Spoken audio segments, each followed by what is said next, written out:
we present Margery Westbury as Gabrielle Ivory, Patrick Barr as Dolly Godolphin, Monica Gray as Frances Ivory, with Duncan McIntyre in Black Plumes, play for radio by Felix Felton and Susan Ashman, from the novel by Margery Allingham. Black Plumes.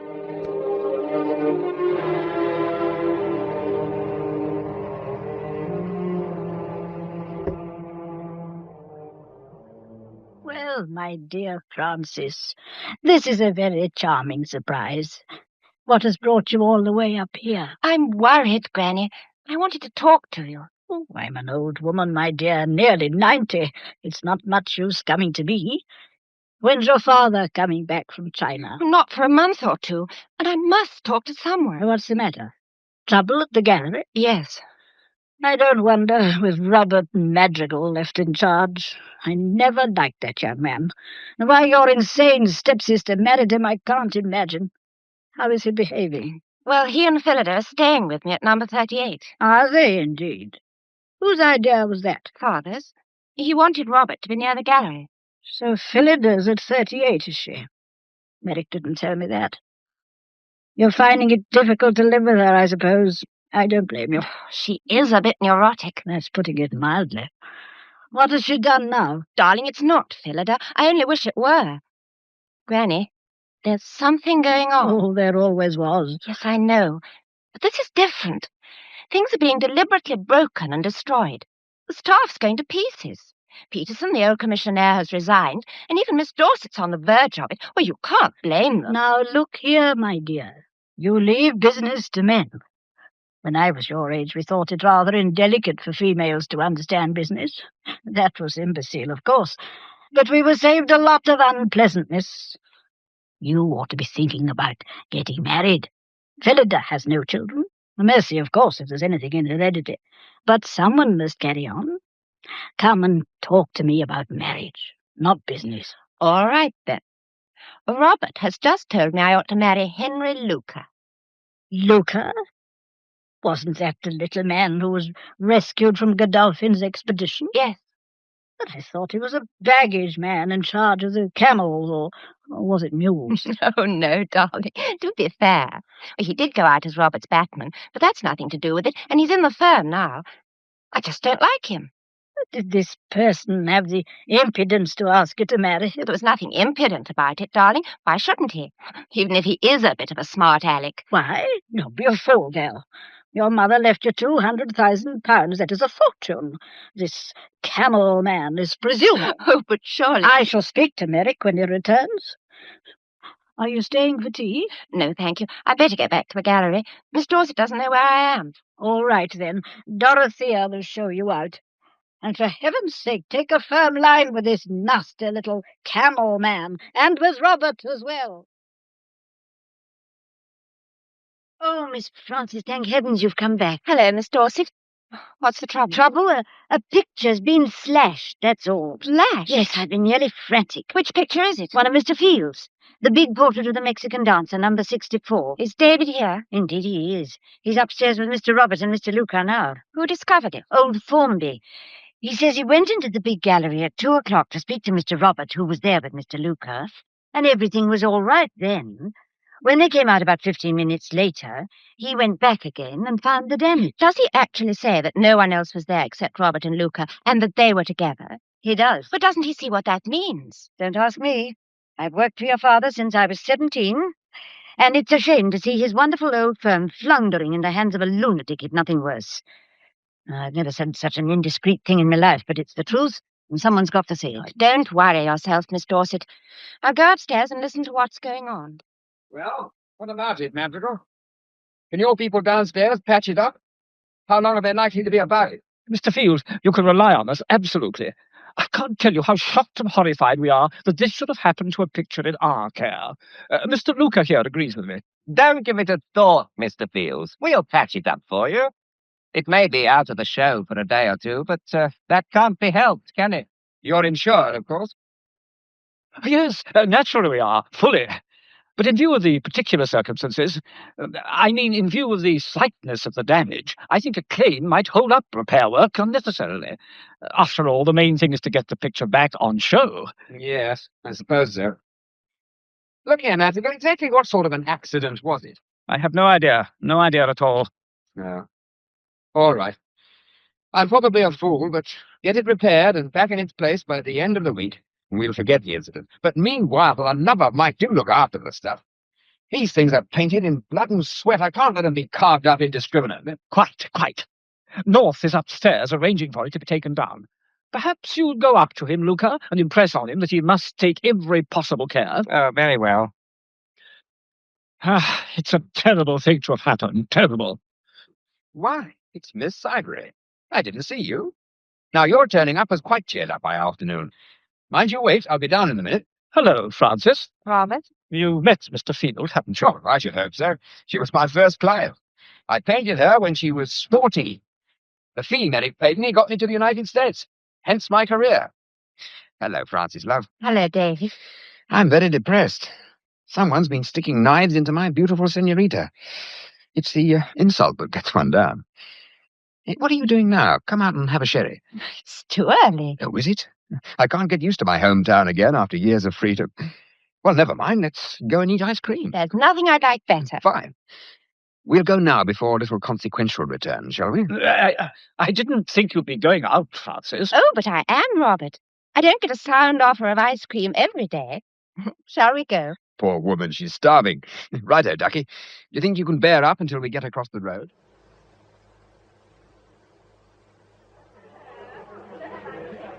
What's going on at your place? How do you mean? Either Phillida's husband or that painful little excrescence with the ginger hair stuck a penknife into one of my best paintings. I may be fussy, but I don't like it. Neither would I. What's up? The ginger twerp has something on Robert, has he? Blackmail, you mean? Well, I don't know. I don't suppose Robert did the knifing himself, and when one chap covers up another with such desperate determination, the evil thought has a way of cropping up. Had any other trouble? Oh, heavens, yes. Kangxi vase has been broken and a royal catalogue destroyed. Number of things. And each one's been a little more serious than the last. It's not good, old girl. In fact, it's damn disturbing. You're all pretty sure that Ginger is the man. Oh, yes, I think so. He's horrible. Well, who is he? Where did he come from? He went with Robert on Godolphin's Tibetan expedition. Ah, good Lord, yes, I remember. The secret climb through the Himalayan pass. I read about it at the time. They were very interested in it in the States. Robert and Luca were the only two to return. Oh, well, that accounts for it. Ginger probably saved Robert's life or something. Godolphin disappeared, didn't he? Yes, he'd broken his leg. Rather than encumber the other two, he disappeared during the night. They were at the edge of a ravine. A wonderful chap, old Dolly. Nobody but he could have persuaded your father to put up money for an expedition like that. But I can't exactly see Robert on that kind of adventure. It's odd, isn't it? The lamb returns, and the lion is left to bleach in the sun. Poor old Dolly. He'd have revelled in your present situation, by the way. Did you ever meet him? I saw quite a lot of him during the school holidays my last year. He and Phillida ran round together quite a bit. Ah, so they did. Your half-sister believed in numbers. Yes, but Robert stuck. The others drifted. Godolphin got lost, but Robert stuck. He would. He has a sort of nervy determination about him that really frightens me. Frightens you? Why? Robert wants me to marry Luca. Marry Ginger? I know it's absurd. He has such an uncanny way of getting what he wants that I sometimes feel I might go mad and do it. This isn't serious, is it? I shouldn't stand for it. It's damned insulting. Robert's nuts, of course. Luca's such a little tick. Horrible. He makes a bit of a nuisance of himself, I suppose. That type can. They're unsnubbable. You don't like to go away, of course, because of the trouble. Frances, my love, you're in a mess. I'm afraid I am, rather. You know what you'd better do? What? Get engaged. That'll scotch all that nonsense till Merrick returns. Betrothal is old-fashioned, I know, but it has its virtues, like flannel. Any likely lad about?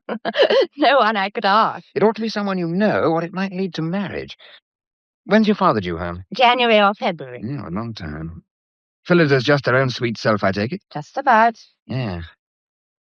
Well, suppose I take you out now and buy you a ring. What did you say? Oh, not a violently expensive one, just decent enough to show the relation. Any good? Are you serious? Perfectly. And let's be clear about one thing. I'm not asking you to marry me, and I don't suppose I ever shall. Oh. Oh, you see, there's the question of money. I'm very sensitive about it. I once nearly killed an old woman who suggested I was a fortune hunter. Nonsense. Oh, yes, I did. Now, joking apart, I don't go back to America until April, so if you care for an engagement ring, we'll go out and buy one. What about it? Well, it would certainly settle one of my difficulties till Father gets home. Oh, but it seems such a frightful imposition. Anything to oblige an old client. That's a bet, then. We'll buy the ring, write to the newspapers, and tell the family. When the time comes, we can quarrel about the ballet or something. Meanwhile, stick to the story. That's the main point. You won't be upsetting anybody? Meaning? Any other woman? Oh, Lord, no. I'm free, unattached, and unbeloved. I've never even been engaged before. The old man's a frightful cad at heart. He always slithers out of it in the end. I'm banking on your nice bringing up. None of the objects of my adoration has ever got a hooks in there. Why? Was it always money? Huh? Oh, yes, money. That and other things. Come on. You'll have to have an aquamarine with those eyes. Good evening, Norris. Any messages? Well, I don't know if you were expecting her, but old Mrs. Ivory's here. Granny? Here at 38? Yes, miss. She came about an hour ago. Where is she now? In Mr. Merrick's room, miss. Her maid's looking after her. Why has she gone up there? She had words with Mr. Madrigal, miss. Where's Mr. Madrigal now? He's in the garden room. Right. I'll go and see him, darling, and get it over. Mrs. Madrigal said, would you go and see her when you came in, miss? I'm afraid she's very put out. All right, then. You cope with Robert, darling. I'll go up and let Phillida cry on my shoulder. Oh, Frances, it's all your fault. You asked Granny to come here. How could you? I did nothing of the kind. You went to see her. She said so. Why did you have to go and upset her? Well, I never dreamt she'd come down here. She's so terrifyingly old. She's as strong as a horse. So goodness I had her strength. When she came in on old Dorothea's arm, she positively dominated the house. Was Robert rude to her? Well, naturally, he protested. I did myself. There was a terrible scene. I shall be a rag tomorrow. What did Granny do? Oh, just let Robert rage. He said the most unforgivable things, and then simply sat down and sent Dorothea to prepare Merrick's bedroom for her. But what could one do? She said it had been her room for 30 years, and she was going to bed in it. Well, there was nothing to say. I thought Robert was going to faint. It's all your fault, Frances. You may have killed her. What's that ring? My engagement ring. I'm going to marry David. Marry David? But, Frances, you're out of your mind. Whatever will Robert say? I don't know. David's telling him now. But Robert's made up his mind. You shall marry Luca. Then I'm afraid he's doomed to disappointment, my dear. Oh, as if we hadn't troubles enough, and you know what Robert's like when he's thwarted. It's no business of Robert's who I marry. Frances, have you ever thought that Robert might be mad? Why do you say that? Oh, nothing. I'm ill and nervy. I hate this insufferable house. I've only been married to him 2 years. It's always been odd and difficult, but just lately he's been much worse, and he's getting worse every day. Lost all control talking to Granny, and when he hears about David... Oh, for goodness sake, go down. They've both got insane tempers. Well, go on. Perhaps I'd better. Will you be all right? Oh, don't worry about me. Dorothea has Granny. I can't do a thing with her, Miss Frances. She's brooding. I haven't seen her like it since Mr. Merrick's first wife, Miss Phillida's mother, ran off and left him. She's angry and she's old. I wondered, should I send for a doctor? I don't see what good he could do. Well, I'll wait a bit and see how she is later. I'll go down in a minute and get her a mite of hot milk. She may take that and go to sleep. Mr. Robert has upset her. Oh, they make me wild, these nervy men. There's something very wrong in this house. I notice it if you don't. Something very wrong. Yes? Who is it? It's me, David. I took a chance on finding the right room. Come in. No, thanks. I'm just on my way. I only wanted to tell you that we're still engaged. What's the matter? What's Oh, happened? nothing. It's all okay, in spite of our Robert's unendearing manners. He's going off for a walk, by the way. It's not a bad idea. The night air may cool him down a bit. What did he say? Just about what you'd think. Forget him. We're engaged. Good night.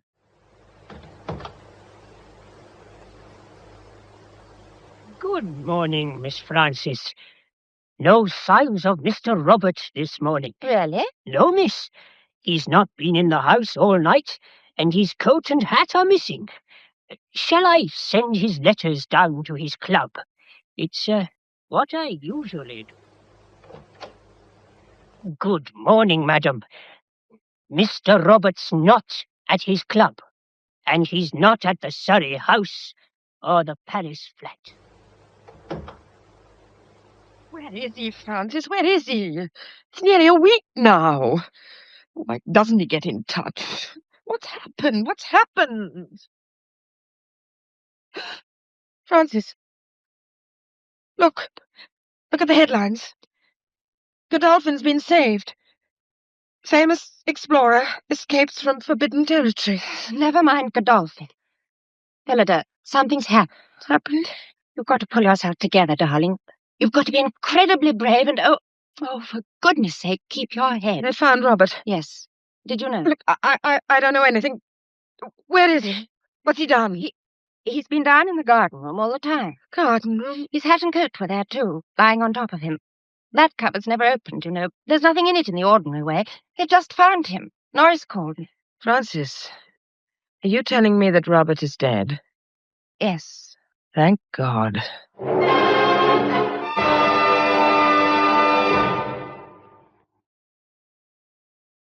Are the police here yet? Yes, darling. To think of the police tramping about in this house. Does Norris know how the man died? No. He just found him propped up there with his hat and coat on his knees. Who was the last to leave the house that night? David Field? No. Someone went out after him. How do you know? Because I heard the latch click when he went. And then about 10 minutes later, someone walked sharply down the passage from the garden room and went out to the front door. Oh, and Granny, Luca was in the house that night. I met him when I went down to the garden room. When you went down to the garden room? I went down to see how David and Robert were getting on together. I met Luca coming away from there. Oh, he was angry about something and quite insufferable. I went on down the passage, but the door was shut and I didn't like to go barging in, so I went down into the yard. And looked up through the window? Yes. Very sensible. Just what I should have done myself. And what did you see? Oh, they were just talking, you know. You saw them both? Yes, I did. Are you in love? No, I don't think so. Oh, I don't know. They say it's unlucky to marry for love. Some country saying, I think. Very true. Did you see Field again that night? Yes. He came up to my room to say that we were still engaged and that Robert was going for a walk. To your bedroom? Yes, darling. Quite like a servant girl. Listen. There's someone coming across the landing. I don't think Yes, so. there is, my dear child. I haven't slept in this room for 30 years of my life without getting to know it. Open the door. Miss Dorset. I didn't like to knock in case she was asleep. Can I speak to you, please? Oh, yes, of course. It's Miss Dorset, darling. I'll be back in a minute. Miss Ivory, what am I to do about the reporters? The gallery ought to issue some sort of statement. Can't Mr. Luca do it? He hasn't turned up yet. It's late, isn't it? Nearly 12:30. I phoned his house, but he left there at 9. I don't know where he is. We'll get hold of him as soon as you can. The police will want to see him. Then it was it? I heard something, but I didn't like to ask any more. Who? We don't know. They're finding out now. Miss Ivory, you sure Mr. Robert couldn't have done it himself? Don't think so. Robert was nervy, but he wasn't suicidal. Wasn't he? What do you mean? Didn't he ever talk to you about the whistle on the telephone? Whistle? He didn't. Then don't mention it, for heaven's sake. It's probably nothing at all. I ought not to have said anything. I'm so upset today, I don't know what I'm doing. I'll go back to the gallery. Oh, just a minute. You sound as if you thought Robert was insane. I did wonder. So would you have done, if you'd known him as well as I did. Hello, hello. Am I interrupting a conference? No, Mr. Field, indeed you're not. I'm just going back to the gallery. Yeah. Excuse me. Well, Duchess, how are the nerves? The nerves? They want to see you downstairs. They've just finished with me. What did they ask you? Robert was murdered, was he? Looks like it, Ducky. But have no fear. The head narc is a nice old Scot. He talked to me like a father. I find myself yearning to confide my secret inhibitions. By the way, do you recollect performing a girl guide act of mercy on my hand with a bottle of iodine last week? Yes. Why? Now look at my hand now. Gone without trace. Ever heard of Coriolanus? Who? Coriolanus, a hellishly noble Roman. He was touchy about displaying his wounds. I'm just like him. I thought I'd mention it. Forget the incident entirely, will you? But I don't... Go on, down you go. Never keep a narc waiting. Not even a nice one. Miss Frances Ivory, Yes. allow me to introduce myself, Divisional Detective Inspector Brady. How do you do? I'm jolly pleased to meet you. Won't you take a chair? Thank you. That's it. I don't want a statement from you yet, but I'd just like a wee word with you if the time's convenient. Well, certainly. I understand you went down to the yard on the night of the crime. How do you know?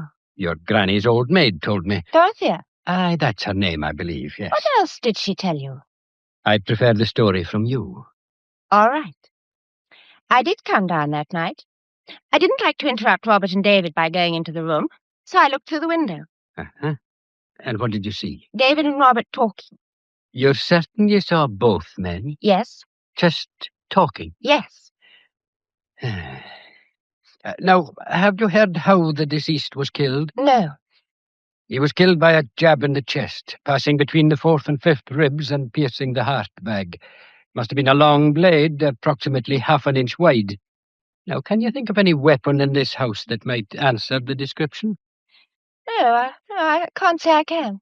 And I suppose you can't help us about this Blackamoor. Blackamoor? Aye, Molly the maid swears a blackfellow darted through the yard that night. You didn't see him yourself? No, indeed, I didn't. Molly's been reading too many novels, I'm thinking. By the way, there's one wee point I forgot. Besides the stab wound, there was a contusion on the back of the poor chap's head and another on his chin. The one on his chin was likely made by a blow from a fist, and was delivered with such violence that there's a likelihood that the assailant's hand was damaged. Have you seen a barked set of knuckles in the neighbourhood recently? No, I haven't. Ah, well, I'll not detain you now. Never concern yourself about me. I'll just be in and out all the time. Good morning, Miss Ivory. Good morning, Miss Dorset. Have you found Mr. Luca yet? No, that's what I came across to tell you. He's gone. Gone? Yes. I got onto his flat as early as I dared this morning, and he's still not back. He walked out just before 9 yesterday morning, and he hasn't been seen since. Oh, there's only one explanation that comes to mind, isn't there? Oh, please, please, let it be true. The police are after him already. The servant told me there'd been a man hanging about the place all night. Well, I'm not surprised. I never liked him. But it doesn't seem possible, does it? Oh, I was so frightened for you yesterday. For me? Yes. He's such a nice young man, isn't he? I've admired his painting for years. Oh, I never thought David had anything to do with it. Oh, of course you didn't, my dear. No one could have expected you to. I haven't had a reply to my China cable yet. Your father really is needed here. There's no one in authority left at all next door, except me. Oh, I'm so sorry. I forgot to tell you. This news about Luca put it out of my head. We heard last night. Where from? Alexandria. Daddy's coming by plane this morning. He'll be here tomorrow. But how did he... Apparently Gabrielle wired him last week after I went out to see her. Tomorrow? That is good news. Oh, it's a terrible homecoming, of course. Poor man, what a shock. Still, I shall be relieved to see him. Good morning, all. Oh, you both seem very pleased with yourselves. It's the wonderful news. Mr. Ivory will be here tomorrow. And Luca's run for it. Well, there's a double event, if you like. That calls for a celebration, my love. I'll take you out to lunch. Oh, I don't think we ought to. Cheerio, Miss Dorset. My good girl, you can't hang about this ghastly house day in and day out. You'll get as hysterical as Phillida. We'll go to the Biarritz. And perhaps you'd like to marry me afterwards. Why? The iodine-stained hand. By the laws of England, no wife can give evidence against her husband. Oh. You asked for it, sweetheart. Now, no more arguments. We go out at 1:45, and don't keep me waiting. Sorry, darling. That was a reporter. I had to cope with him. What did you do? Oh, gave him a signed confession and the commissionnaire's hat. What's the matter? Your cheeks are tingly. I've just been given the cut direct. Who by? Margaret Fisher-Sprague at the corner table. She's on several committees with Daddy. I nodded to her and she looked straight through me. What, that old trout in the wide awake? Hmm. Oh, never mind about her. Think of her in the news. Did I tell you Godolphin will be home on Thursday? Godolphin? Yes, the one and only Dolly. He rang Phillida this morning. Where from? I don't know. Basra or somewhere, I expect. I warn you, Duchess, there are storms ahead. Button down your sou'wester and keep your chin in. What do you mean? Well, surely you haven't forgotten what he's like. A colourful bird. This sensational return from death is typical. If there's any stirring up to be done, Dolly's the man to do it. And talking of stirring up, where the hell are those waiters? Oh, Miss Ivory, I'm so glad you're back. There's terrible news. Why? What's happened now? Mr. Merrick is held up at Brindisi. Oh. What's the trouble? A case of yellow fever on the plane. They're all in quarantine. That means he'll be there for a fortnight at least. He sounded so upset on the telephone. Had you heard about Robert's death? He just read about it in the papers. I thought he was going to have a stroke, poor man. What a frightful homecoming for him then. Oh, Mr. Field, Mrs. Madrigal sent down word that you were going to see to everything with Mr. Worthington. That's the solicitor. You mean about the funeral? Yes, I'm so glad.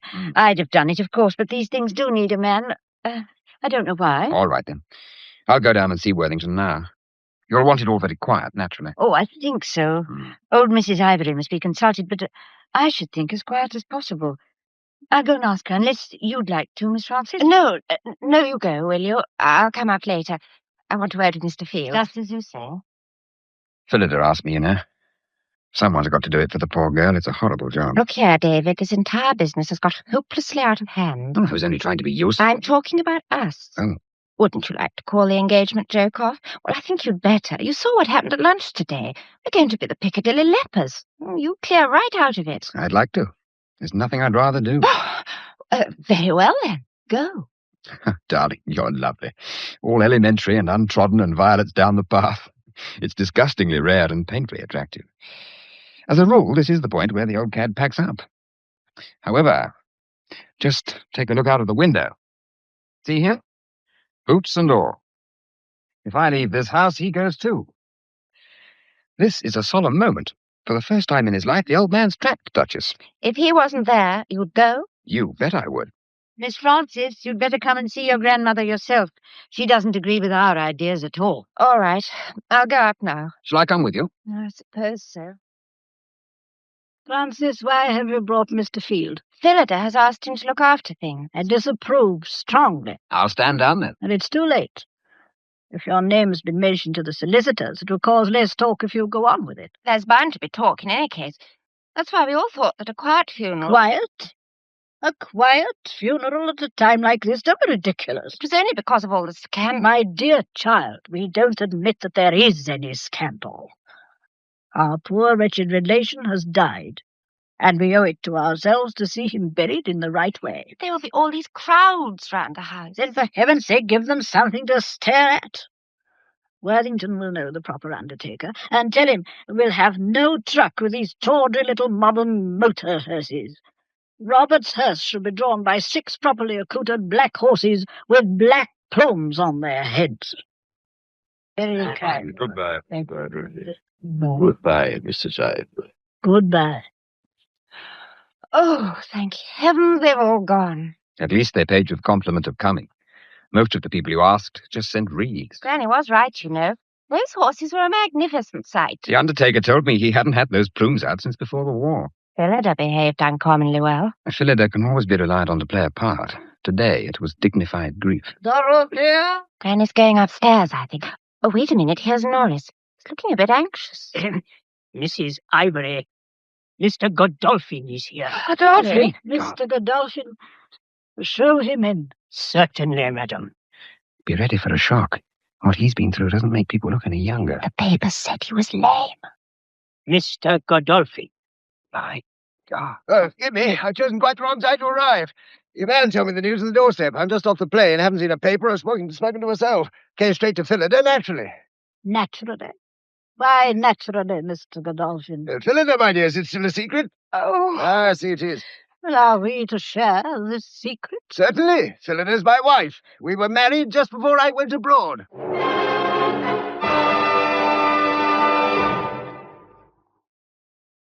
They're still in the breakfast room.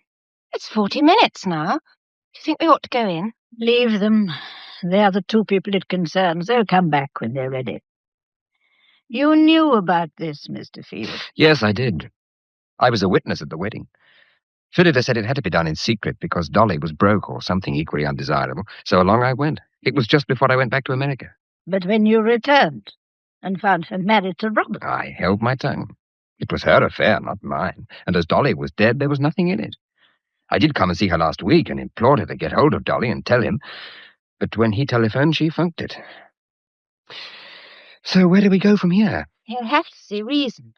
After all, it's quite clear how the thing happened. Listen, they're coming. Come on, Belinda. They're all here. Well? It's ghastly. There's only one thing to be done. I've been explaining that to my wife. We must all pull together and get this mystery cleared up, and then she and I must start afresh. How very sensible. And what will you do while the police are finishing their inquiries? Go abroad again? No, dear lady. I've just spent 3 years in a filthy Lamasserized cell, or correction cell, as they're pleased to call it, thinking of my home and my wife, and believe me, I'm not going to lose either of them again. I see. And what do you suggest? That we get on with the work at once and see the whole hopeless affair settled. Since it principally affects me, I'll do it myself. He doesn't understand. He wants to stay in the house. That is out of the question. I don't think so. Here you are, a house full of women completely at the mercy of the police. Your solicitor appears to be worse than useless.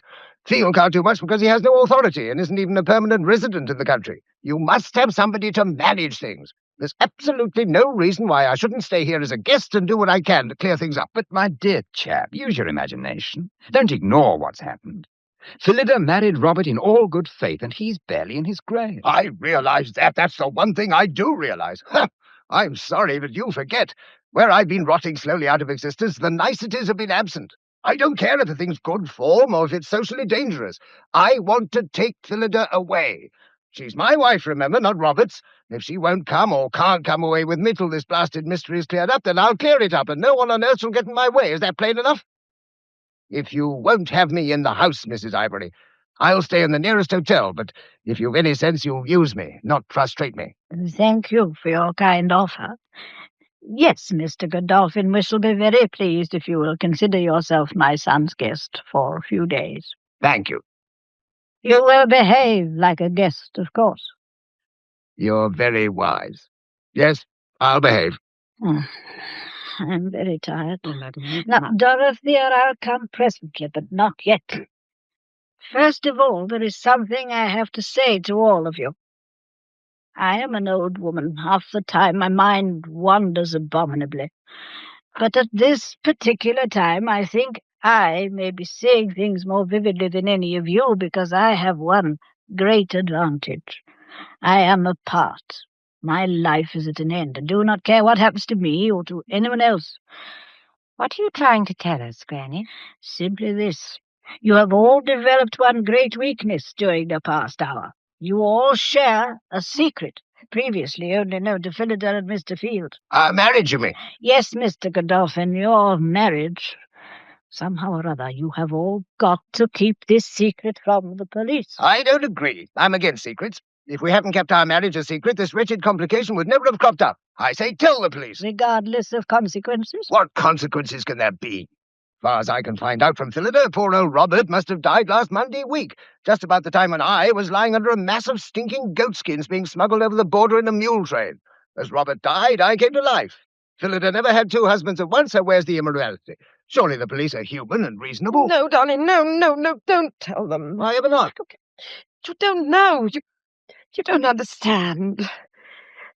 I think Robert guessed about you and me, and the last 6 months have been hell, absolute hell. You see, Mr. Godolphin, Phillida should not be allowed to talk, should she? Anyone can see what's happened to Phillida. Robert happened to mention my name by chance one day, and that started up a neurosis. Look at her, poor darling. She's a mass of hysteria now, and must have been for months. You can take me up now, Dorothea. My dear Mr. Godolphin, don't forget one thing. The police are very unimaginative. You must be careful. Given that story, they might almost consider poor Phillida had a motive, mightn't they? Your arm, Dorothea. Bridie here? Randall here, sir. We've got him. You have you, jolly good. And what's he like? Cocky, sir. I thought he might be. Bring him along. Right, sir. The train goes in 7 minutes. We'll be with you before 5. Uh-huh. Good morning, sir. Good morning, Withers. Any results? Oh, nothing, sir. Not a black man seen for miles. No one saw him except this Molly, and she's said to be a little weak in the head. I'll go on following it up, of course. That's right. Any luck in your other direction? I'm keeping an eye on the lad. He's staying away from the house and amusing himself, but we'll let him bide for an hour or two. Yeah. He's costing the country a mint in shoe leather, but it can't be helped.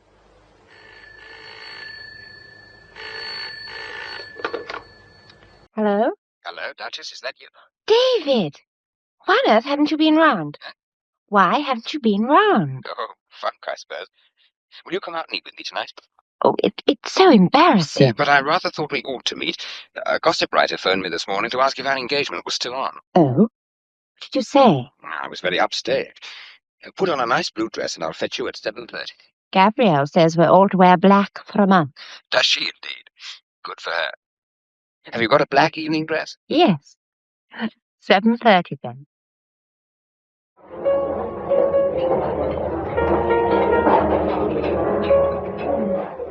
I like the dress, darling.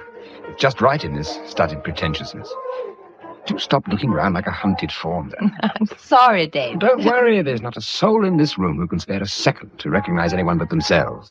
That's the strength of this age, individualism. Excuse me, sir. Hello, what's this?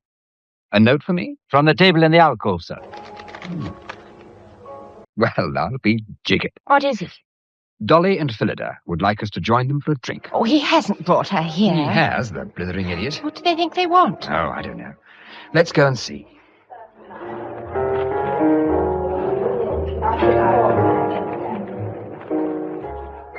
Do sit down, will you?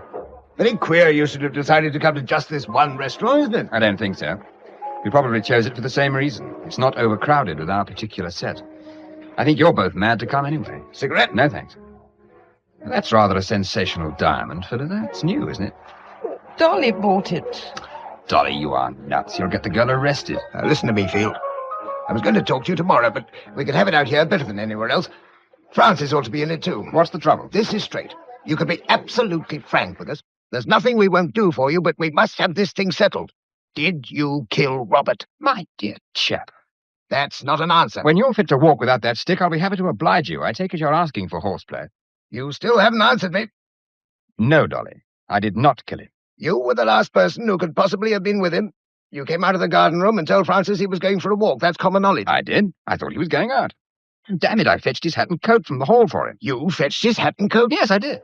Oh, don't be so damn dramatic about it. I fetched his hat and coat and chucked them on the table for him. Why? Because he asked me to. Do you honestly expect anyone to believe that? No. That's why I didn't mention it before. But that's what happened. David, we're all on your side.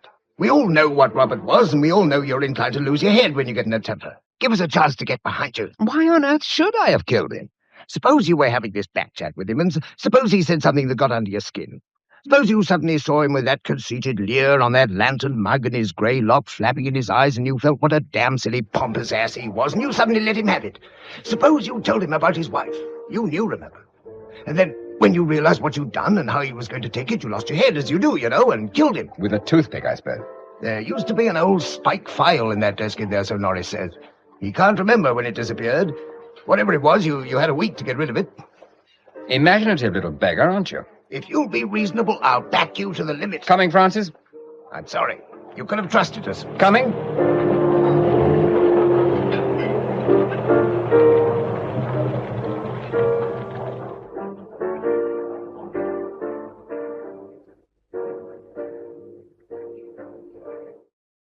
What do you think after all that? I don't. Don't what? Think I'm guilty or think at all? I don't think anything, except that I love you. That's a blow below the belt touches. Do you mean it? Yeah. Darling, this is dangerous. Don't go and do it. Don't, please, sweet. You don't know anything about it. It's all right for me, but not for you. You're so new. Do you love me? For my sins. I hit him.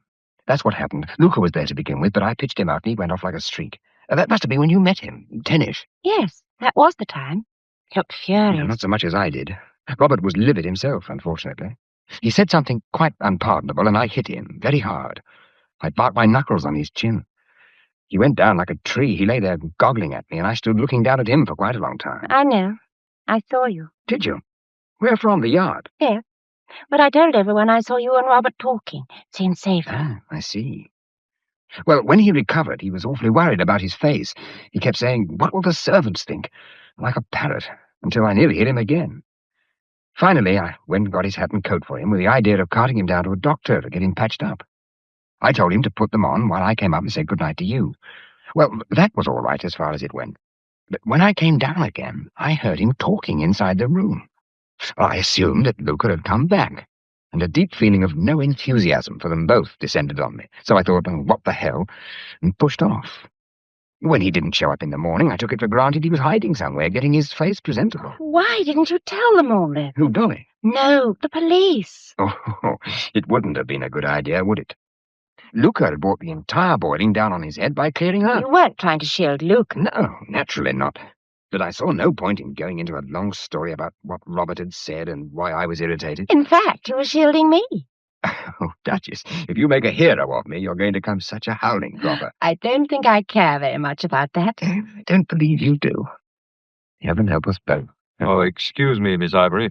Excuse me, sir. Oh, hello, officer. What can we do for you? I'm extremely sorry to disturb you. That's all right. We were just coming in. There's a message from Detective Inspector Bridie, miss. He's very sorry to bother you, but he'd be most grateful if you'd step down to headquarters for a minute. At this time of night? Well, it sounds funny, I know, but he asked specially. I was to say it won't be for long. It's only regulation. Well, that's that. Better get going.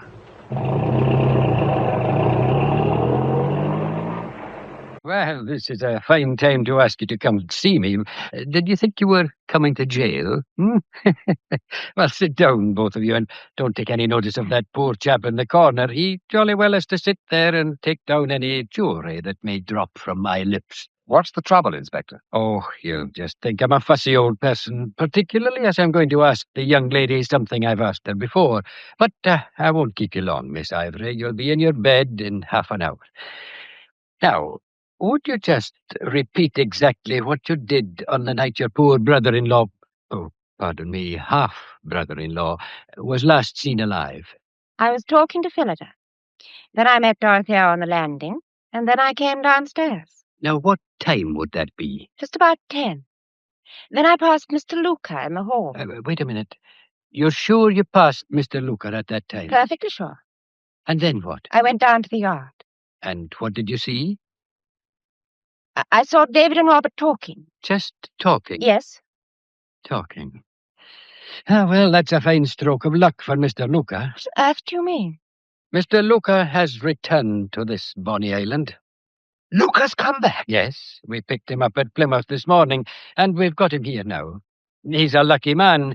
Fortunately for him, there was a good, conscientious woman working late at the gallery that night, and she can tell how he came in for his hat and coat, and how they walked to the tube together and took a train. We know his movements after that. The woman gives him a grand alibi. Miss Dorset? Aye, that's she. She's an honest, sensible woman, isn't she? Oh, yes, she's all right. She's absolutely cast iron. There we are, then. Mr. Luca can sleep in his own house tonight. And it seems that you, Mr. Field, were the last one to see Mr. Madrigal alive. Good morning, Miss Frances. Some letters have been left by hand. This one's yours, and this one's for you, Mr. Godolphin. Same handwriting. Who are the others for? Old Mrs. Ivory, sir, and Mrs. Madrigal. And there are also two for Miss Dorset and Mr. Field, with instructions for immediate forwarding. What's all this about? Heavens, it's from Luca. Glad if you'd give me your attention for half an hour at 3 o'clock in Merritt's office at the gallery. Yours the same, Frances? Glad if you would get... Yes, it's the same exactly. Infernal impudence. I'd like to use my stick on the fella. What should we do about it? Go. This isn't an invitation, it's an ultimatum. What's the point of it? Heaven knows. Some gigantic bluff, probably. We have to wait till 3 o'clock and then we'll see. Well, Mr. Luca, we're all here. Except the old lady. She'll come. What are you going to do, Luca? Confess? That'd suit you, Field, wouldn't it? Remember me, Mr. Godolphin? Indeed I do. You were Robert Madrigal's Batman, an inefficient servant. Oh, this is silly. It's no good sitting here insulting each other. Now you've got us here, Mr. Luca. Do for heaven's sake say what you've got to say. That's not quite the line to take with me, me proud beauty. That'll do from you. That'll do from the lot of you. I've got you, and you know it. But I'm going to put the position to you so clearly that you can't make any mistake. I'm only waiting for Mrs. Ivory. In that case, we may as well go home. Is Granny likely to come all the way up here just because you've asked her to? It's cheek of you to ask her. Appalling cheek. Hold it, Duchess. Here she is. Good afternoon, Mr. Luca, is it? Thank you, Dorothea. I'll sit here. Yes. Now, what have you got to tell us that you feel we might find interesting? Perhaps you'll explain, first of all, Luca, what the devil you mean by cutting and running the moment poor Madrigal was found dead. Didn't you realize you'd have the police after you like a pack of hounds? Not very politely asked, but I'll answer you. I went before I knew he was dead. Anyone can tell you that. Why did you go then? Well, very simple. The night before the discovery, I happened to hear that a certain collector in London was interested in the Gaylord Venus. That information came into this office, and I saw an opportunity of doing myself a bit of good. I couldn't find Madrigal, so I went down to the bank, drew out all the cash I had, and nipped on a boat for New York. Without telling a soul? Of course. In a deal of that sort, the fewer people you tell, the better. Why did you come back then? Simple again. The news about Madrigal's death came through on the radio in mid-ocean.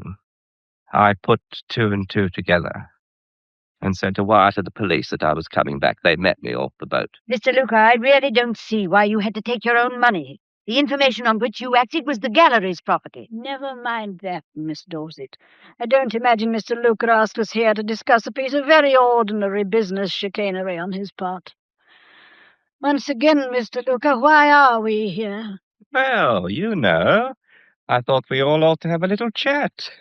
You see, I've got my position to think of. Your position? That's right. The governor's coming back, isn't he? And I may decide to stay with the firm. I don't think we understand you, Luca. Oh, that's a pity, Field. I rather hoped you would. You particularly. I'm afraid I don't, all the same. Oh, you don't? Then I'll tell you. You're in a jam, aren't you? All of you. While I was out of the country, I was a good enough scapegoat. Well, now I'm back. I've had a little talk with the police, and they've shown they're not interested in me. You see where I'm leading? My freedom puts a rope round you. Don't you kid yourselves it isn't there. And don't you imagine the police are going to sleep. There's a lot of work being done on the quiet. A lot of little odds and ends of information are finding their way onto the superintendent's desk. But so far, they haven't had all my contributions. You're suggesting we don't want the police to find Robert's murderer. One of you doesn't. One of you here killed Madrigal. That's why you're here. Well, now you know where you stand. So far, I'm not telling any more of what I know than is necessary to clear myself. And if everything goes on as I intend it shall, I shan't feel called upon to say any more.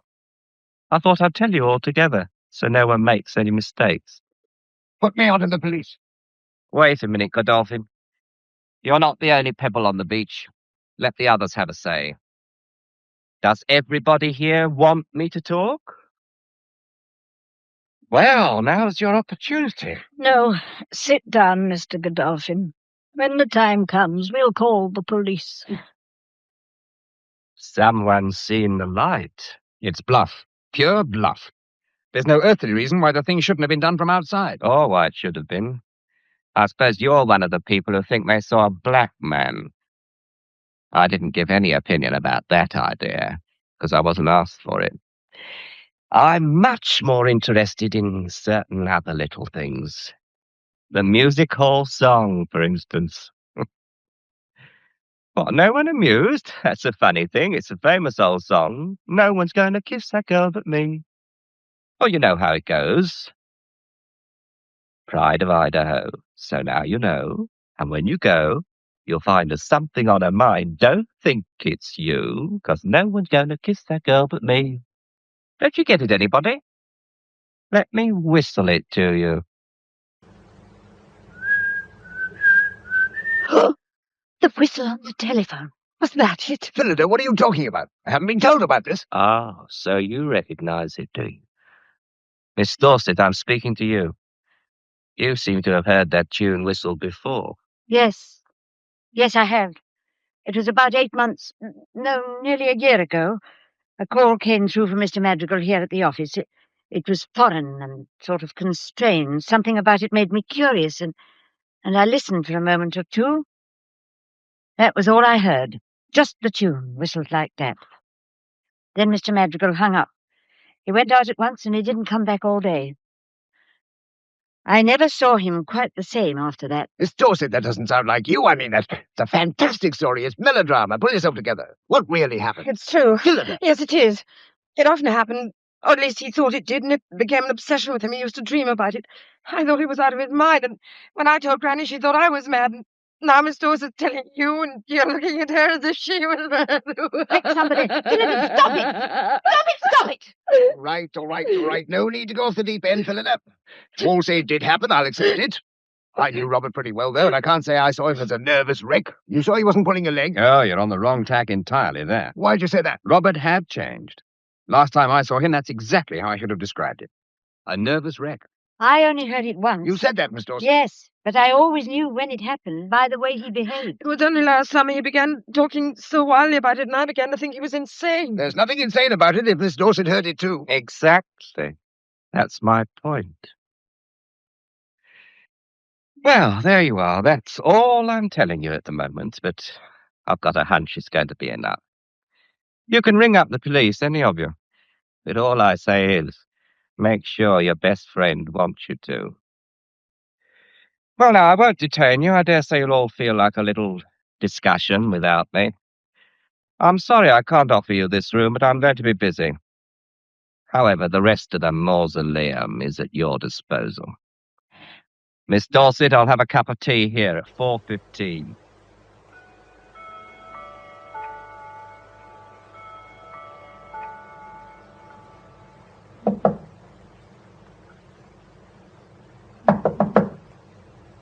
Mr. Luca, here's your tea. Can I come in? Mr. Luca? Mr. Luca, I've been knocking... Oh! Ah! Help! Help! Mr. Luca's dead! Help! Help!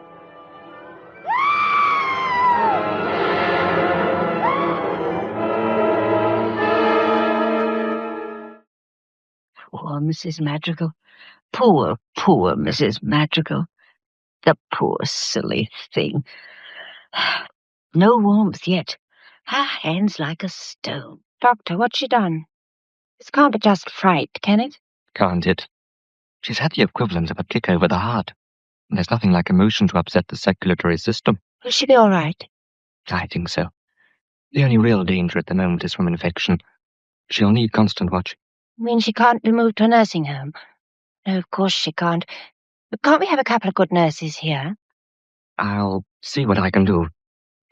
Perhaps we could just have a word or two. Oh, yes, of course. Shall we go outside? I think we'd better. Now, Mrs. Madrigal's collapse occurred immediately after she heard the news of Mr. Luca's death, didn't it? Yes. Who told her? You? I'm afraid I did. I thought she'd nearly fainted. I called Dorothea and we got her onto the bed. When I saw her forehead was wet and realized how cold she was, that was when I got onto you. I see. We've been having a sort of family conference. Mr. Luca called it himself in my father's office in the gallery next door. When it was over, most of us stayed there for a bit. In the building, I mean. But Philida felt rotten, so Mr. Godolphin brought her back here at once. Look here, this isn't quite ordinary inquisitiveness, but there is one point I would like to know. What's that?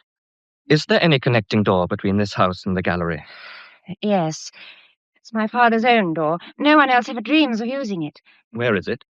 It opens from the back of the cupboard in my father's bedroom, and it leads into his office. Where Mr. Luca died? Yes. I suppose it was kept locked. It was bolted from this side.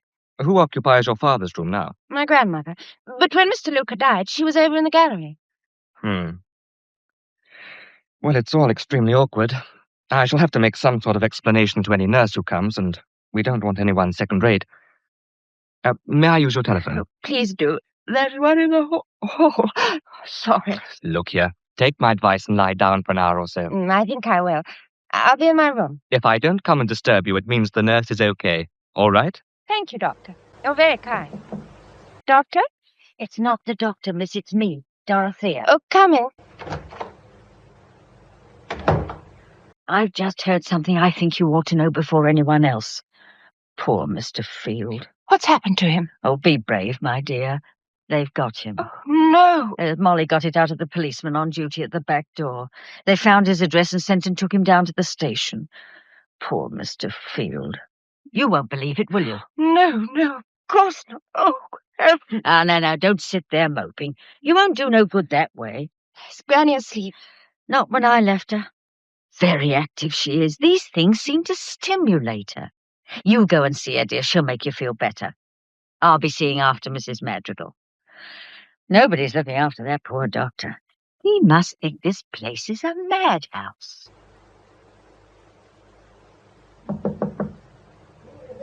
Frances, can I come in, Granny? Granny, it's too awful. David! Hello, Duchess. For goodness sake, keep your voice down and shut the door. But I just heard that you'd been arrested. He was, but he seems either to have been let out or to have escaped. Never mind about me. I've been asking Mrs. Ivory to shut the house, split up, pack the servants off. If Philip is ill, let her go to a nursing home. You can go to a hotel. Mrs. Ivory herself can return to Hampstead. Get the house empty. What, tonight? Oh, Lord, yes, it must be tonight. But, David, we can't. The police wouldn't let us. There's one on duty in the front hall now, and another on the back door. Didn't you see them as you came in? No, I didn't come that way. I heard his tapping at the cupboard. I thought it was the police, so I let him in. He has not cared to explain how he came to be in my son's private office. And in any case, his suggestion is quite impossible. And if it weren't, I should still stay. There is something I want to know. I hope you're not thinking of turning detective, Mrs. Ivory. No, but I'm a very inquisitive old woman, and in all this dreadful business there is one thing which strikes me as very strange indeed. What's that, Granny? First Madrigal, you poor wretched creature, is found dead with a wound in his chest, and then that abominable little baggage man dies in the same way. As far as any reasonable person can see, both crimes must have been committed by the same person, who is still either in this house or in the gallery next door. Well, we're all agreed on that. One moment. The thing that seems to me so extraordinary is this.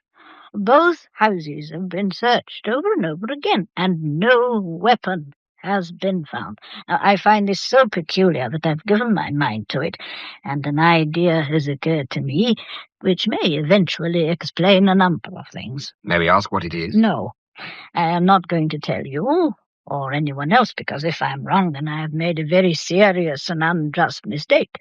So I shall stay here until I find out for myself. Now, what is the matter, Mr. Field? That's a very dangerous statement. Have you made it to anyone else? Have you? No, I have not. But you come to me with a suggestion, and I am explaining to you why I am not adopting it. And now, forgive me, I am tired. Frances will take you downstairs. Mrs. Ivory, you mustn't. For goodness sake, think of everybody else. One more day. One more day. David, what did she mean? One more day. Keep your voice down. Now, quickly, is there a fire escape to this house? Oh, David, no. Sorry, Duchess, but it can't be helped. Where's the boat hole? Up the back stairs, onto the roof, then over the parapet to the next house. The gallery? No, the other way. It's only offices, so there's no one there. The ladder goes down at the back. You'll have to drop the last 8 feet. But be careful. Come with me. Where? Holland. God knows what I'm letting you in for, but come and we'll risk it. It's pure selfishness on my part. Why? Oh, darling, at such a time. Are you coming? Oh, how can I? Philip is ill. Granny's alone. I can't. I must stay with them. Yes, of course. Frances, be careful. Don't hear anything, don't think anything. Turn yourself into a mindless vegetable and keep your grandmother quiet. Never let her be left alone, not for a minute. You're going to Holland? Oh, damnation, I shouldn't have told you that. That's the one thing you must never tell anyone, never whatever happens. Promise. Word of honor? Yes, of course. Word of honor. Goodbye. They broadcast an unfortunately good description of him in the 10 to 12 news last night. Silly chap, he can't help to get away with it. Oh, please! Oh, good Lord, sorry, Frances. Wouldn't have mentioned it if I'd known. I understood that engagement of yours was a put-up job. It started as one. It isn't now. Oh, this room's so stifling. Can we pull back the shutters? Want to have all those crowds staring at us? I'm not an animal in the zoo. I like my breakfast in peace. Frances. Yes. You're kidding yourself, you know. I'm not. Oh, yes, you are. You're so young you don't realise it. Love does get one, but there's nothing in it. You get bored to tears with that chap Field if you know him for long. He's a painter. All painters have a sort of romantic glow about them, but they're silly, oversensitive beggars when you get to know them. Impractical, too. Oh, look at this wild flight of his. What's he got to fear? There's not a shred of evidence against him the police could prove. You're well rid of him. Oh, hello, Miss Dorset. I made Dorothea come down. She must eat something or she'll drop. You've got some coffee, Norris said. Yes, how poor you sound, Dorothea. Who's with Granny? The nurse. Mrs. Madrigal's asleep. I only wish her grandmother was. I don't think she's closed her eyes once all night. She's overexcited. I thought she was going to fly out of bed when the police asked if Miss Dorset could come through the cupboard door. Your coffee, Dorothea. Why did you come that way, Miss Dorset? Well, the inspector thought it would be better if I avoided the street. The crowd's waiting, hoping to see a woman. Me? My dear, it's Mr. Field running away. They don't think, you know. They just get hold of a dramatic idea. Never mind, it's going to be all right. What do you mean? Mr. Merrick's been released and he's on his way. Daddy, oh, thank heaven. I've just heard, so I had to come over. When will he be here? Any time after 4. I nearly broke down and cried when I saw the message. It's what I've been praying for. Do you mind if I join you for a wee minute? Oh, come in, Mr. Bridie. Will you have a cup of coffee? No, not for the moment, thank you. Any news of Field yet? Not a word of him, that silly young juggins. Do you think you'll get him? Oh, yes, no doubt about that. It's just a question of time. Sir Dickens have a job to escape us. It's those wretched journalists who are the bother. Most tenacious chaps. There was one on the roof just now, and no young lady to help him either. Well, cheer up. It's a fearful business, but we're nearing the finish. I'd like to think so. There's absolutely no question about it. There's just a little anxiety for the next few hours, but you'll be able to sleep easy in your beds tonight without a chance of being murdered there. Can you say that definitely, Inspector? Quite definitely. 4 o'clock, that's the hour. We'll all know a great deal more about this jiggery-pokery by then. Oh, by the way, Miss Dorset, for your information, all the telephone lines in this house and the next have been tapped for some time. Right. I don't know why you should have to say that, I'm sure. 4 o'clock, then. That's 0 hour, is it? That's correct. And what are we to expect in the meantime? Nothing, please God. But I'll ask you all to be in the drawing room half an hour before that, as I have a few things to say to you. Everyone? Servants and all. Not old Mrs. Ivory. I'd very much like her there. No, she shan't. She's old. Her mind's not right. She'll work herself up and say things she doesn't know she's saying. You'll ask her down here over my dead body. No, that's a wee bit rash of you, Miss Dorothea, because I've already asked her earlier this morning. Really?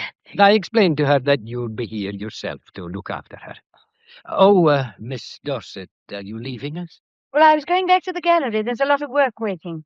All right, then. We'll see you here at 3:30. Oh, you'll hardly need me. Just the same, I'd like you to be here. But I have an appointment just after 3:30. If you were thinking of meeting Mr. Merrick's train, I'll have to ask you to change your mind. I see there's an extension telephone in the corner. I'll arrange for all your business calls to be put through here. Very well. All right, then. Now we know where we are. Do what you like, but don't try and leave the house, and I'll expect you all in the drawing room punctually at 3:30.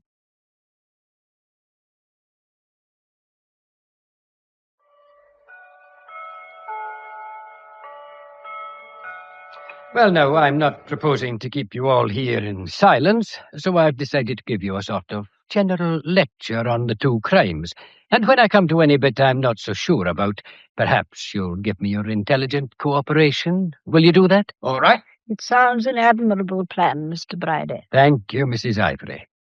Now, since you're none of you professionally skilled in the art of investigation, I'll commence my observations with a few general remarks.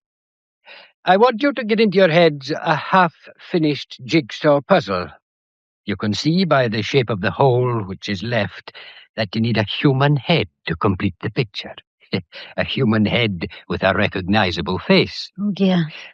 What's that, Miss Dorset? Nothing. Please go on. The missing pieces of the puzzle are held by different individuals, and as soon as they're all on the table together, the little juts and corners will begin to fit, and the face will gradually appear. It's jolly ingenious. Jolly good work, sir. However, the first thing to do is to define the outline of the head. The background of the picture has to be built up, and the main art of this piece of construction is to weed out all unnecessary matter. Maybe I'm too complicated for you? On the contrary, we find you extraordinarily clear. Go on. I'm glad to hear it, ma'am. We'll now descend to the particular. A fortnight ago, Mr. Robert Madrigal was found dead, and on the same day Mr. Henry Luca sailed for New York. As soon as he received word of the occurrence, he returned home and was examined by me, and I accepted his alibi. The next day, he called a conference of his friends and relations of Mr. Madrigal, and was himself mysteriously murdered by the same weapon which had killed his chief. We now cut out the unnecessary factor. The murder of Henry Luca does not merit our serious consideration. Why do you say that? Because he was a blackmailing scoundrel. We have evidence that during his lifetime, Robert Madrigal paid out considerable sums of money which coincided in amount and date with sums paid into Luca's account. What about the slashing of David's picture? That and other incidents before it were Luca's way of showing Mr. Madrigal that he was serious in some new and iniquitous demand. What was his hold over Robert? We don't know. But we do know that when he returned, he shared an almighty secret with someone else. He knew who had killed Madrigal, you see. When he called that conference yesterday afternoon, he made that fact jolly plain to someone in the room, and within an hour he was dead himself. That's a simple story. What about the motive for murdering Madrigal? Ah, that's the first piece of the puzzle we need. The textbooks tell us there are 17 motives for murder, but I've never bothered my head about more than 3. Love, money, and revenge, and the principal one in my experience is money. It'll probably surprise one or two of you to hear that you all had the best money motives in the world for killing Madrigal. Well, why do you say that, Mr. Bridie? He was ruining you all. Unless something drastic was done, he'd have steered the firm into liquidation. From the very first, he'd proved a dangerous and unbusinesslike person. Isn't that so, Miss Dorset? Yes, from the beginning. Mr. Merrick Ivory did his best to, shall we say, divert Mr. Madrigal's attention by persuading him to go on an overseas journey.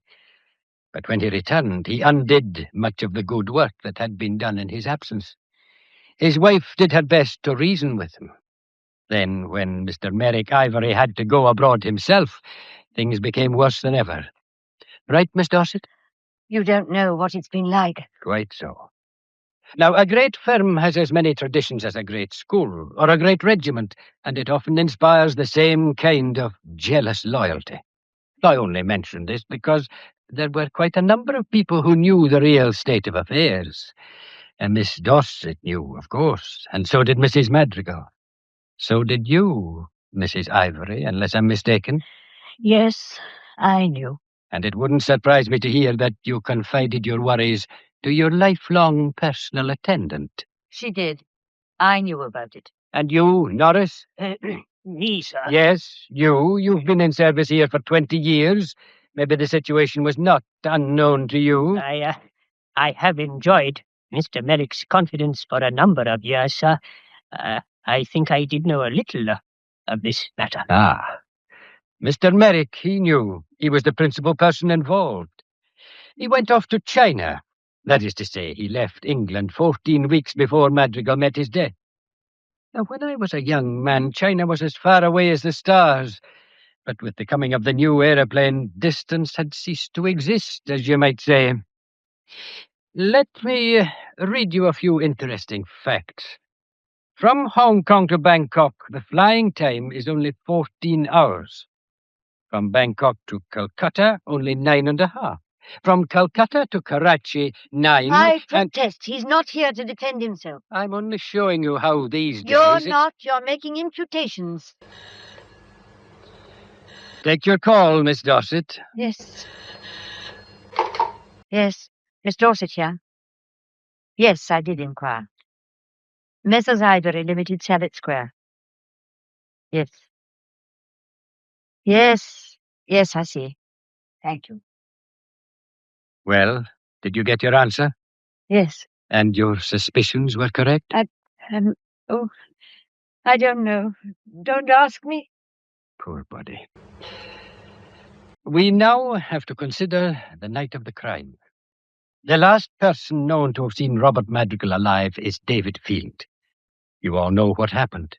There was an argument between the two in the garden room. According to the evidence, Madrigal turned to Field and said, You've waited a long time for a woman with money, and now you're not taking any chances, are you? Not a very nice observation. How like him? David hit him, I suppose. He did. He hit him on the jaw, scraping his own knuckles and putting the man clean out for an instant on the floor. At least that's Field's story. But Miss Frances Ivory, who happened to be in the yard about that time, or a few seconds later, said she saw the two of them talking. Would you like to retract that statement, Miss Ivory? It's very clear why you made it. Yes, I would. Well, this method of sifting evidence is unorthodox, but it's remarkably efficient. We're getting on very nicely with our afternoon's diversion. The shape of the head is taking place before our eyes. Now, Field went into the hall and fetched Madrigal's hat and coat for him. The idea was to take him to a doctor and have him patched up. Then he went upstairs to say good night to his young lady. Then, he says, he came down and heard Madrigal talking to someone and, thinking it was Lucas, turned away. That is Field's statement, and you may feel, as I do, that it's highly unsatisfactory.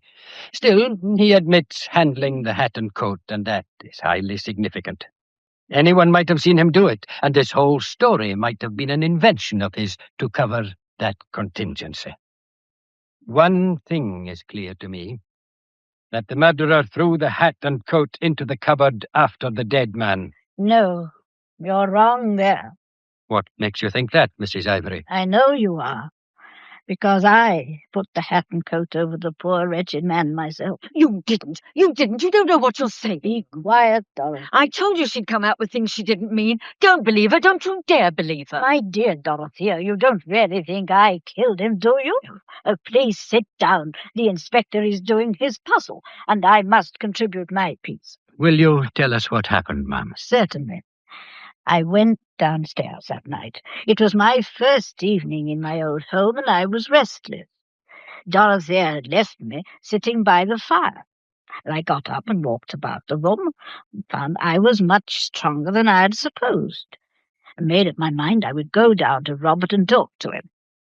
It was dark, but I know every inch of this old house, and I paused in the hall to listen.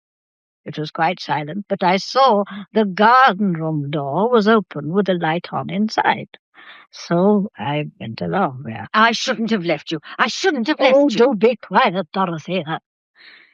The blinds were down, and at first I thought the room was empty. Then I saw the cupboard door was slightly open. Open? Are you sure of that, ma'am? Yes, slightly open. I went over and looked inside. Poor fellow, so undignified and grotesque. Did you touch him? Touch him? Of course not. It was perfectly obvious the man was dead. I have seen death too often to mistake it. I went across the room and I sat down to think. It was an awkward situation. Frances is a young girl, Phillida a neurasthenic. Obviously none of us was capable of handling the scandal of a police inquiry. I decided that Robert must wait until my son could return to see to things. Great heaven. And then I saw the hat and coat. Naturally, it occurred to me at once that if Robert vanished with his outdoor clothes, no one would look for him in the house. I placed them on his body quite reverently, and then I closed the door, using my shawl to cover my fingers. And then I rested a little and went back to my room. I told Dorothea to cable my son, but I didn't tell her the rest. But what a ghastly secret to keep to yourself all those days, ma'am. If you had lived when I did, my dear man, you'd have learned how to keep a great many secrets. That is what disgusts me about this present age. You have no mental discipline. A great many people sneer at the Victorians, but no other period had our face. I believe you, ma'am. Now, wait, I have not finished yet. Some of your puzzle is filled in, Inspector, but there are still several pieces missing, and one of them is this. If Lucas went away before he knew of Madrigal's murder, why on earth did he go at all? Oh, it's quite all right. I was very angry. I'll go straight in. That's Daddy's fault. Mr. Merrick, at last. Hello, everyone. Sorry I got held up. Nothing I could do. Hello, Godolphin. Millie. I heard you were back. Good to see you. Frances. Oh, Daddy, we've missed you. Bless you. Mother. Oh, my poor dear darling. How are you? Medic. Oh. 0 hour. Sorry, sir. I ought to be admitted. He's inspecting me all day. It's quite all right, I assure you. It's David. Here I am, Inspector. Just made it. Well done, Mr. Field. And what's your news? It was the one with the smallest moustache. Here's the picture. What is this? The smallest... Inspector, what's Field talking about? What's that photograph he's got? Can't we know what's happening? All in good time, sir. All in good time.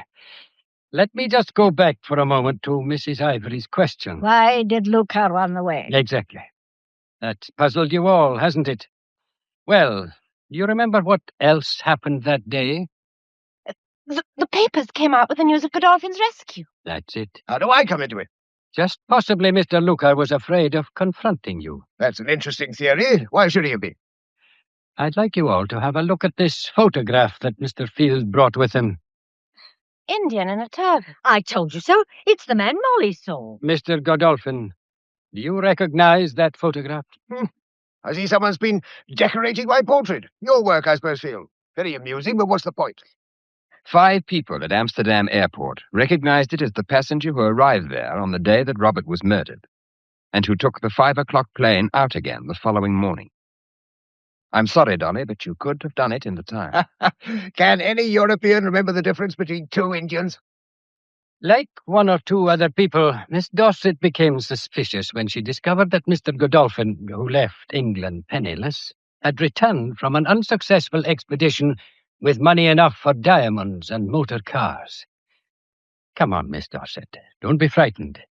Tell us what you found out when the Nestor Traders Association phoned you just now in response to your inquiry. I found that the Bank of India had guaranteed him up to £90,000 on the surety of someone called Habib ul Raput. Well, that's partly true. Raput Habib of Penang is a good friend of mine. I did him a service and he guaranteed me when I came home. But I'm afraid you're not going to get my face fitting into your infernal puzzle. Why on earth should I go to these energetic lengths to kill Robert in England? If I'd wanted to do the tick-in, I'd have had much more opportunity in Tibet. Hang it, I saved his life, didn't I? Did you? Did you? Well, surely you heard the story from Robert, Mrs. Ivory. I did, and I wondered. Wondered? Yes. In my time, I have met the kind of man who sacrifices himself to save his friends, and he has not been your kind, Mr. Godolphin. I see. You don't believe that I broke my leg up there in the mountains? Oh, yes. Robert could never have made that up. He told it too vividly. What I wonder is whether you really made your heroic sacrifice or whether you did nothing of the kind. I wonder if it was really a story of great cowardice. I wonder if Robert left you.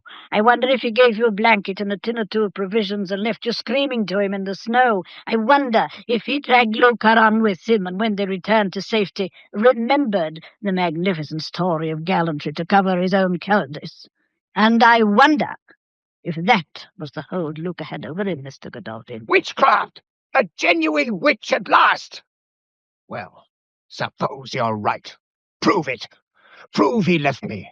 Prove I froze and starved and rotted till a gang of priests picked me up. Prove that I came back to England with Raput Habib's papers. Prove I hid in a shed in the yard. Prove I killed Robert. Prove I killed Luca when he got us all together and whistled Little Dolly Daydream, the song he tortured Robert with until to kill him was an act of charity. Prove I killed him, Mrs. Clairvoyant Gabrielle. What's with? With your stick. My husband had one just like it. It is a sword stick. You're not lame at all. Right again, witch. Now, out of my way, all of you. I'll catch you in a ribbon. Oh, no, you don't. Out of my way. Careful, he'll cut your arm off. Leave him to my men outside. Now then, sir. Out of my way. Get hold of it. Bring him down. Come on now, you can't get past that. He's in the street. Open the windows. He's through them. He's running for it. Get after it. That taxi! He hasn't seen it!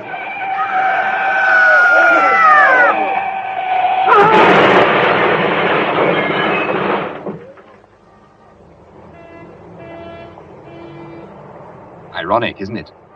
Risks his life all over the world, and then gets knocked into the next one by a London taxi. Do you want to go in? Not yet. It's restful out here. Poor old Dolly. He had great provocation. And guts, too. Did Phillida guess, do you think? I'm sure she did. You knew too, didn't you? Yes, I knew. When? That night he called us over to their table and accused me, do you remember? He worked himself up describing the scene and suddenly gave himself away. How? He talked about Robert's grey lock flapping in front of his eyes. Now, Robert went grey in the last 6 months of his life. He told me so. As soon as Dolly mentioned it, I knew he was describing a picture he'd really seen. I was so startled, I thought he'd seen it in my face. Where did you get the picture, Godolphin? From the foreman of the framing department. He keeps a collection of celebrities. I worked on the theory that when Molly said a black man, she might mean a high-caste Indian whose ancestors were discussing theology while her own were leaping from twig to twig. I was busy with my paints and things when the police came. I'm no hero, you know. I spilt every bean I had. Jolly good job. Believed me enough to let me go and see your grandmother, but he wouldn't hear of me going off to the Dutch airport. That's why I had to cut and run for it. Did they trace you? No, I don't think they even missed me. That was rather degrading. I phoned Bridie from Amsterdam, and he sent over a couple of men to do the dirty work, interviewing the stewards and so on. I was pleased with myself when I got back, I can tell you. Trust your granny to steal the thunder, though, by exposing the sword stick. That was incredible. It was also very neat on Godolphin's part. As long as you think a man's lame, you expect him to carry a stick with him. Well? Well? It's on our minds, isn't it, Ducky? I suppose so. What are you going to do? Invest your poor mamma's fortune in the grand old firm, and bestow yourself on the lowly and not impoverished painter, setting forth in April for a new world, with the dawn in its radiance, beckoning you to a fresh and glowing love life. I think you're abominable. Are you going to? You'd have the shock of your life if I didn't.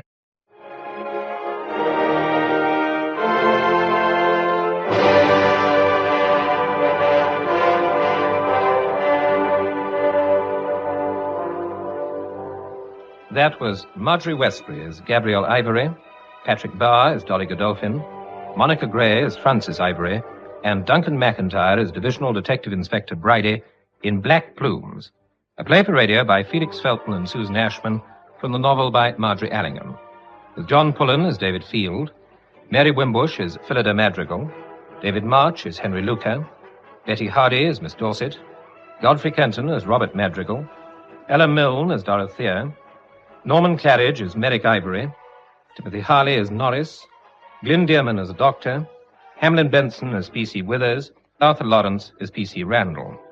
The production, which was recorded, was by Audrey Cameron.